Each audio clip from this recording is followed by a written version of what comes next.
Good morning. Today I'm doing my presentation on Marguerite de Navarre, and she is the author of the Heptameron. Just a little information about her. She was born into the French royal family on April 11th, 1492, and then she died on December 21st, 1549 in the castle of Odos. And then along with writing the Heptameron and many other works, she was a very influential figure in the French Renaissance era. So this is a little bit about her early life. She was very well educated and she knew how to speak Latin, which in that time was very uncommon for women to be able to speak Latin. She also spoke Italian, Spanish, and German, and then she also studied Greek and Hebrew later on in life. She got married at 17 years old to Charles, which was the Duke of Alençon, and then her brother became King of France in 1515, which is Francis I.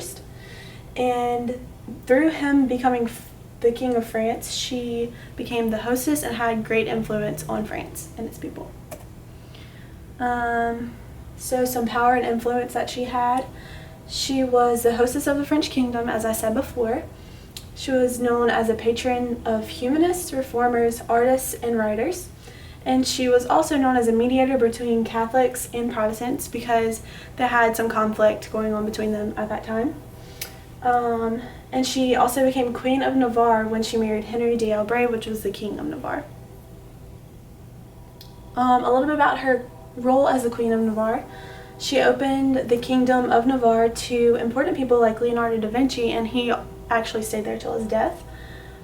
She tolerated religions she did not agree with just for the sake of keeping the peace in Navarre. And then in the midst of being queen, she continued to flourish in her works of literature. And then right here, I just put a picture of the Chateau de Paul, which was the place that she died in 1549.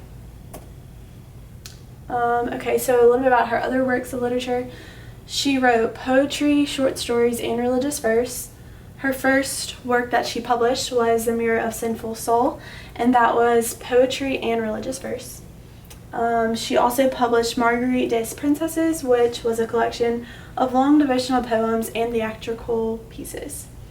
But her most successful work was the Heptameron.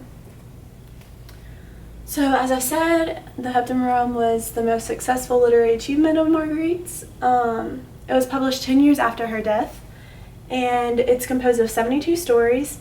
She wanted all the stories to be truthful and not fictional. That was a really big deal to her. And then she got to day 8, story 2 of the Heptameron before she died. So it's unknown whether or not she got help with the productions of the stories she actually wrote, but since she wanted the stories to be truthful, I believe that she did have help, or she did hear stories from certain people and bring those ideas into what she wrote, but other people finished for her. And then that's just my works cited page. So yeah, I hope you like my presentation. Thank you.